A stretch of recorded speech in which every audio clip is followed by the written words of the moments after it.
Hello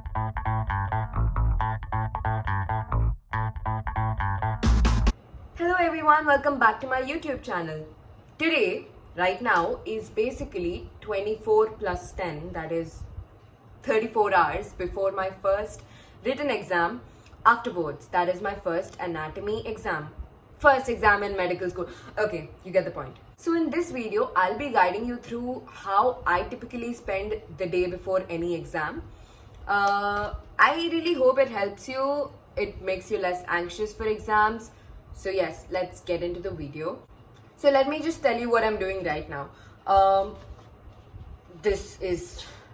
took a printout of my embryology and histology notes so that I never lose them. Actually, just not mine. My friend and I made this. And they're really beautiful, okay? The diagrams are... I made them. Anyways, the point is, so right now I'm just revising everything that I studied today.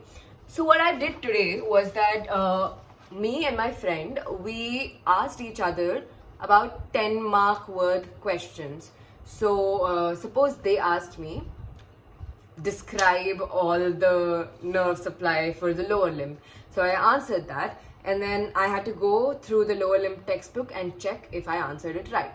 That's basically what happened today, and now I'm going through all the textbooks. So we covered pretty much most of the important exam topics in such a way so that revision is efficient. Right now it's 12. I aim to sleep by 1:30 and wake up at 8:30 so that I get 7 hours of sleep at least.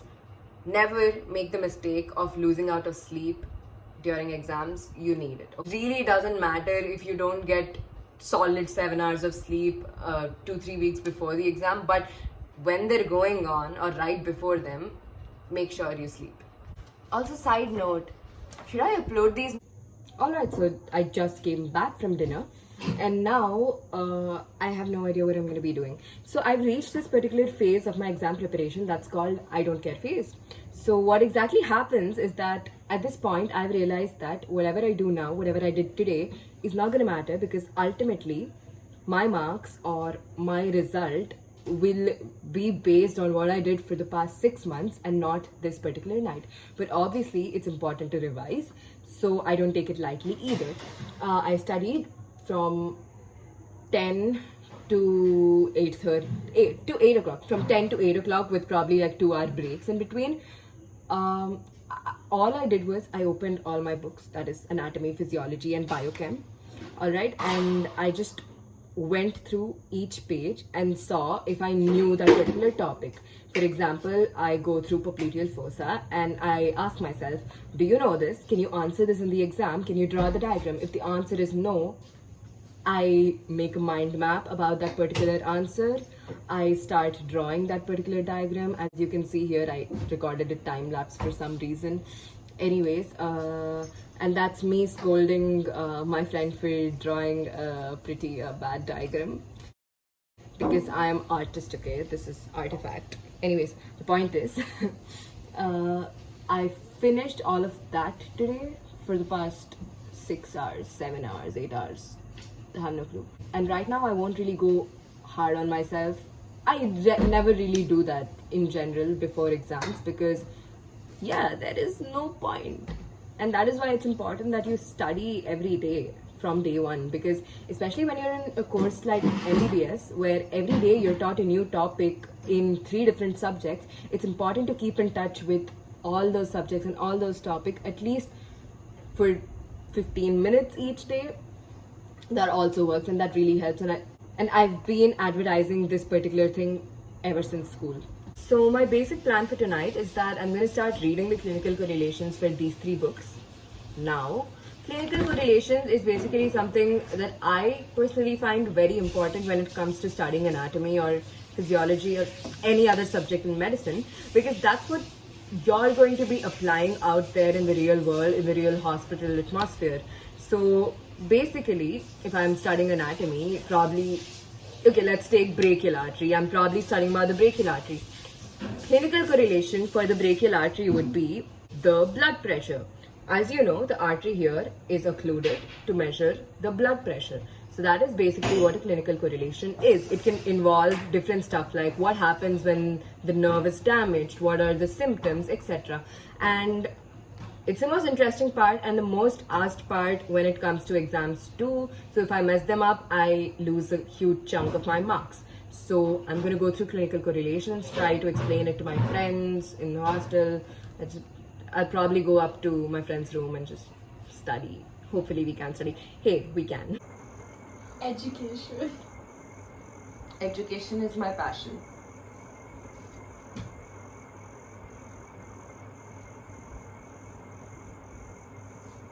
Yes. This is again a time lapse of me studying. I'm again just revising. Please pretend there's some nice music going on in the background. This is the day of the exam, and more than sleep, guys, it's very important that you have good breakfast right before any exam. You do not want your stomach making noises, nor do you want to lose your concentration in between the exam. My friends are studying, but I don't like it. So my thing is that when you're outside the exam hall, when it's barely like 2 hours before the exam, there is no point of studying. So if you're doing it, you just get more stressed, more anxiety. According to me, some people might find it beneficial, but at least for me, I feel that I really can't do anything last minute. 1 घंटे में क्या पढ़ लूँगी, right? So I just sit and enjoy and let it happen, I think. So I decided to shoot one small segment for this video. I really hope I'm audible because earphones. So whatever you see online, many YouTubers, many influencers, they show you the best parts of their lives, right? That also works for people like me who do education-based videos. But I'm covering this aspect that most of you might be facing. For example, I was supposed to study for 2 hours before this. Instead, I just procrastinated, watched reels. Everything around me was a distraction except for my book. So how do you deal with this? For me, I just straight up come to the library. But I also need to understand that that's not going to be an option always. I can't escape this problem. I'll have to face it. I can't always go to a place where somebody's watching over me, where everybody is studying. Sometimes you're supposed to study on your own, no matter what, because probably there's an exam, probably you just want to study.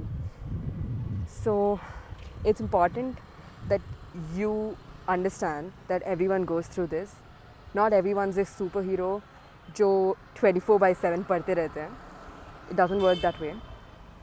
I go through a lot of these kind of phases.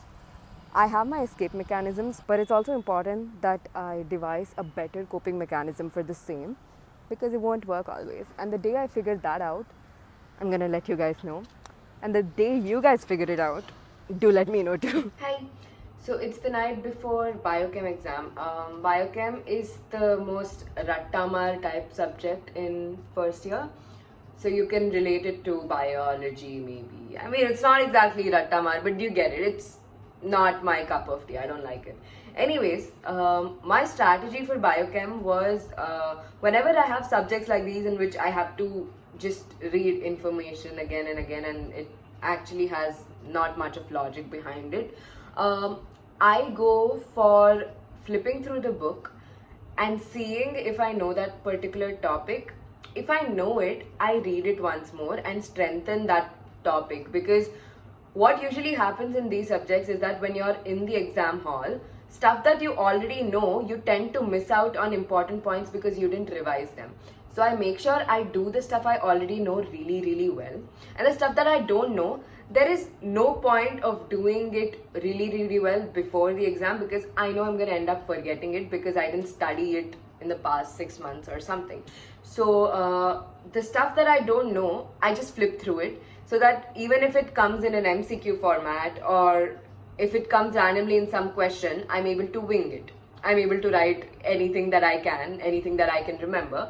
I don't really expect to get full marks in that question, but I need to have a basic idea of what that question is asking.